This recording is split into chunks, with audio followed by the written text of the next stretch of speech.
Welcome to the Living Joyfully podcast, where we talk about the intricacies of being in relationship with the people in our lives. Let's dig deep, challenge paradigms, choose connection, and live joyfully. Hello, and welcome to the Living Joyfully podcast. Navigating relationships can sometimes be challenging because people are so different.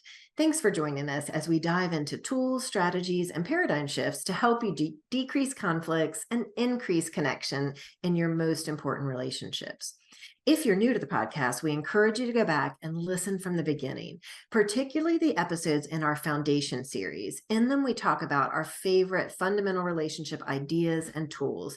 If you hear us mentioning something, a concept over and over again, chances are it has its own episode in the Foundation series. You can also visit our shop and find the Foundation series in a podcast collection bundle to be emailed to you weekly, including transcripts and questions. You can find the link in the show notes, or you can go to livingjoyfullyshop.com. There, you can also find information about our coaching as well. So if you'd like to talk through things that are happening in your relationship and find a healing path forward, that's the place to go. We both work with individuals and couples. And again, link in the show notes, or you can go to livingjoyfullyshop.com. So this episode is part of our conflict series and our mini series inside of that about developing our self-awareness. So today we're diving into assuming positive intent.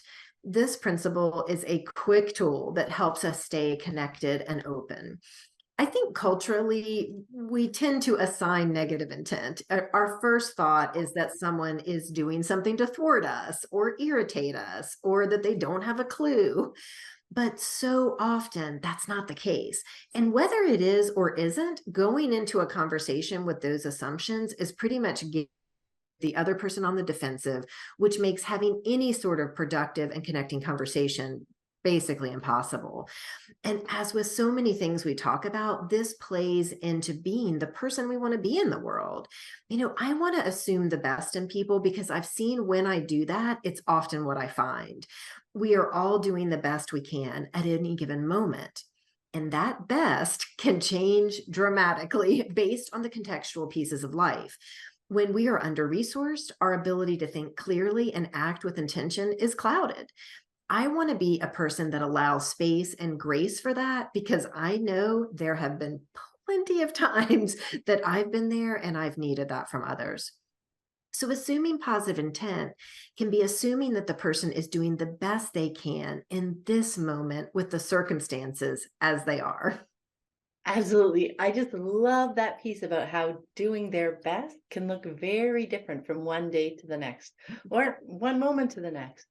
It's not about thinking what their theoretical best looks like, measuring them in this moment against what they would do if they were feeling fully resourced, fully rested, fully fed, in a great frame of mind, and so on.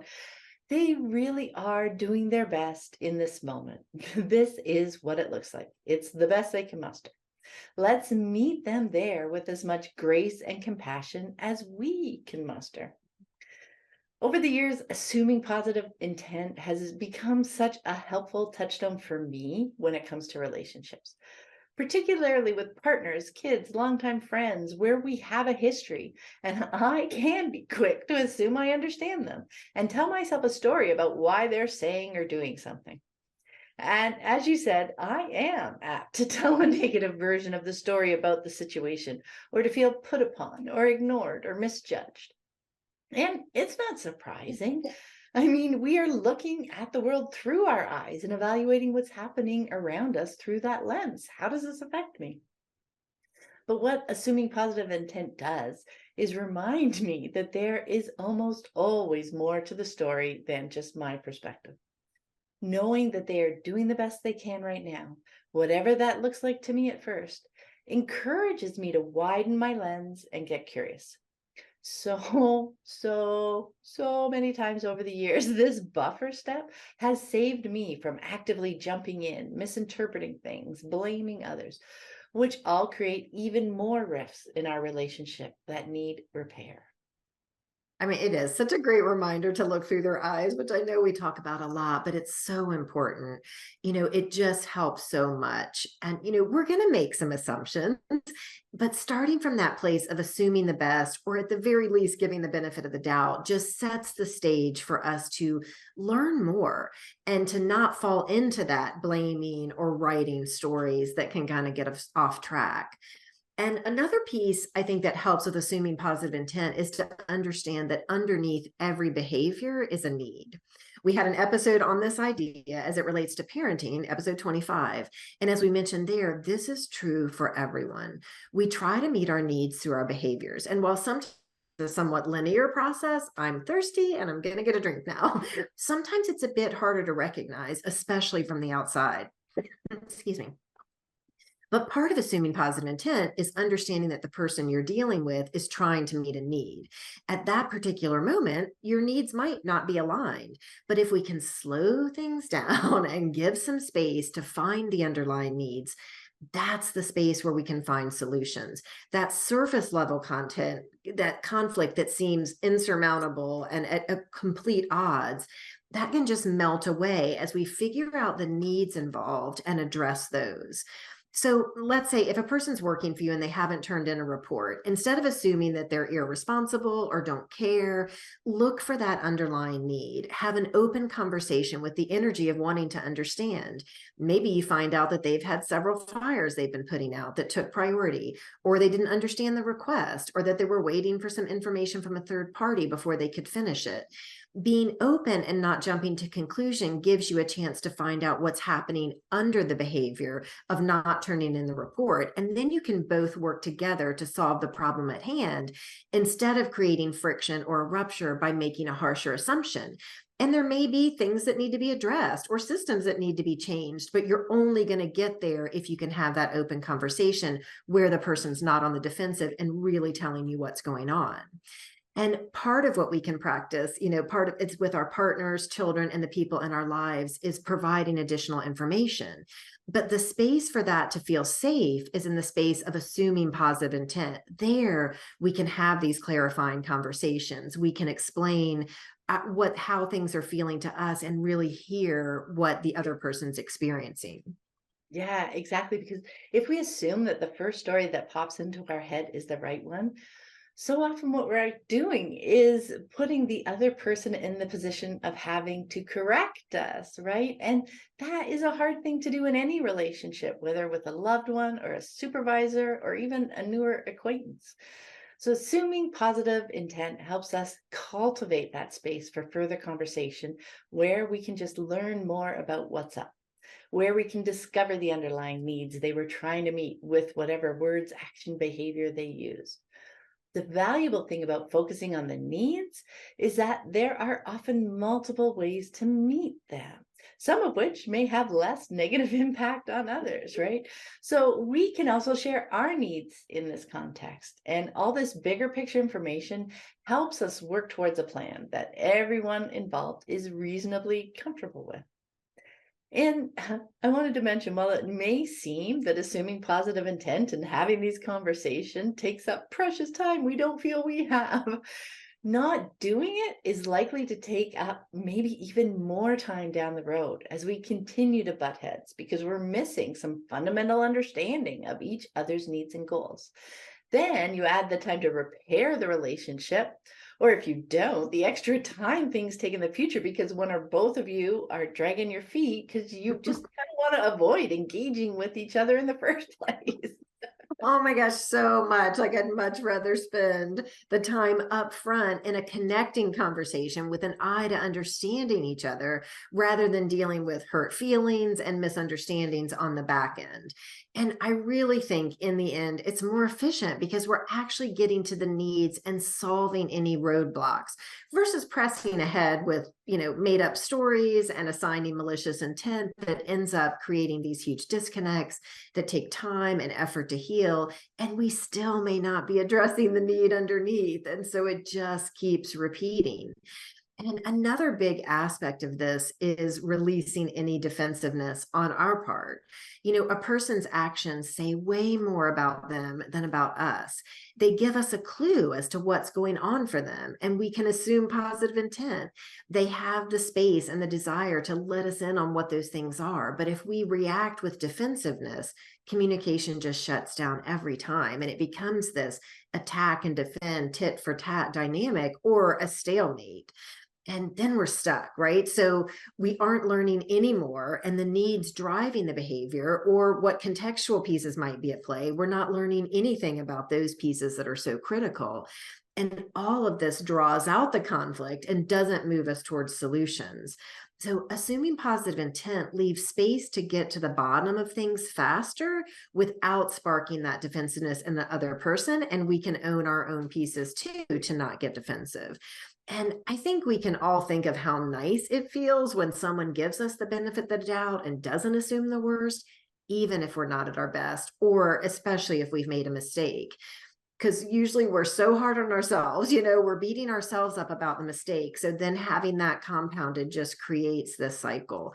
Recognizing that at play, it just makes it easier for me to give that gift to other people in my life, whether we're in a close relationship or it's just transactional. For me, again, it boils down to being the person I want to be in the world. And the bonus is that it really just makes everything go so much more smoothly.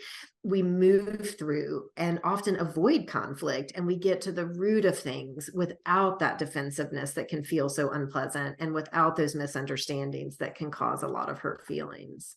Yeah, so much. Things unfold more smoothly and often more quickly, right? Yeah. When people aren't feeling judged and defensive. And it makes sense, right? Getting stuck in that repetition of attack, defend slows things down so much, while also not getting to the root of the issue or the underlying needs. Right? And along those lines, I find it helpful to remember that assuming positive intent isn't about instead telling myself a positive story and acting from there. Because that's still making Yeah. it about me and my interpretation, my need to infer a story and to be right about it. Yeah. But as you said, Anna, their actions really are all about them. It's their story. So instead, for me, assuming positive intent is more about knowing there's a story and not jumping to conclusions, particularly the negative ones, because that just makes moving through the moment even more challenging. Getting curious instead of getting stuck in defensiveness helps create that space for the kinds of honest, non-judgmental conversations that will help everyone better understand the needs at play and find interesting ways to meet them. Yeah. I think that assuming positive intent, it's just a way to give some space around things. We aren't writing a story at all. We're acknowledging that there's more to the situation than just what we're seeing. There always is more. Like there just always is. And leaving space for that, asking for clarification without any negative energy or agenda, just puts us in the best position to learn more and move forward. And to say it again, we are all doing the best we can in any given moment. Keeping that in mind, assuming positive intent helps us uncover the needs that are driving the behaviors that we're seeing, all of which helps us stay connected to the important people in our life and avoid unnecessary conflict with them or anyone we come across. I just go back to that like for the nth time already. But doing the best we can in any given moment. I think it can be challenging for people. Like I've seen them handle this so much better before, Right. etc. Right? Like it is so Or they should be able to. When we catch ourselves saying they should be able to, that's a red That's always a great clue. But also when even in their mind, okay, like about us, in our flag. mind, we like, okay, I could do this, which would be like better. Yeah.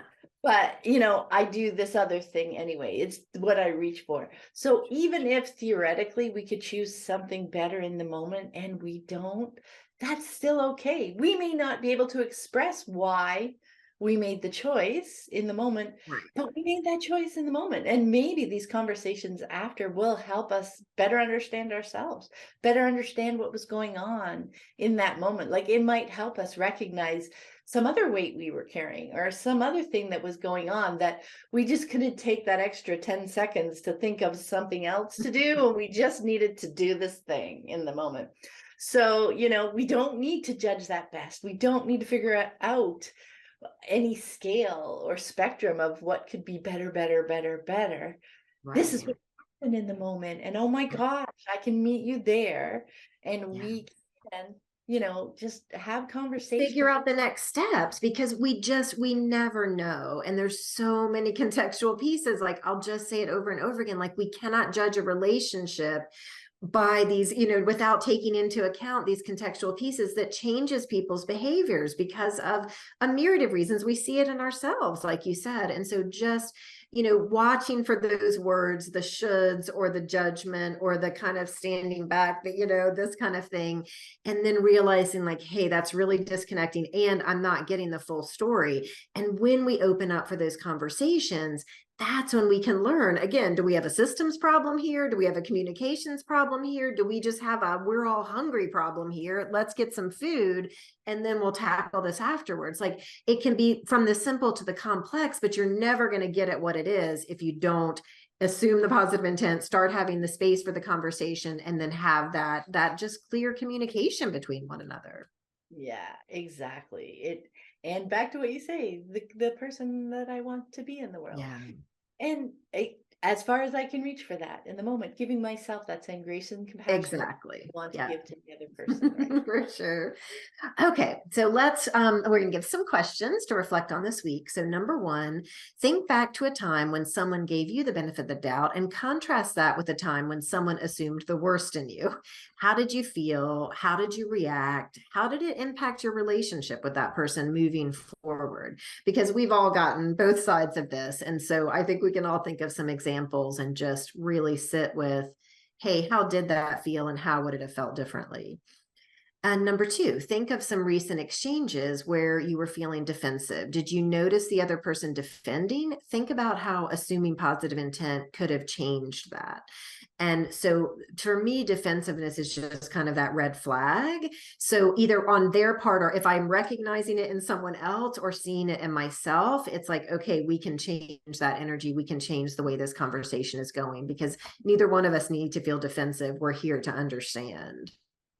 Yeah, defensive And is such a great clue, right? yes, such a great clue. It's pretty easy to feel once you're starting to Yeah. look for it. So that's what we're trying to encourage here, is just to start noticing these Yeah. things, even just that little bubble of oof, oh, There that it is. is. Right. It's just that little, there it is. And even if you can't make that change in that moment, recognizing it to kind of reflect on it later, then you can notice like, okay, I see what's getting me there. Now maybe I can think of some steps to not go to that place of defensiveness. Okay, so this week, number three, notice the stories you're telling yourself about other people's actions. How often are you assuming positive intent? Do you find it hard to do, and why? Are you writing some stories? Are you, kind of assigning some more malicious intent? I think that will be really interesting to just see, because I think, like we talked about earlier, it kind of comes pretty naturally, like we're just running through and it happens. And so just that awareness gives us that little pause, that little space. Okay, and four, think of a recent exchange with someone in which you felt defensive. Did you notice that the other person was defending in response? How long were the two of you stuck there? How might have assuming positive intent and holding space to learn more changed how that played out and how that tit for tat was going?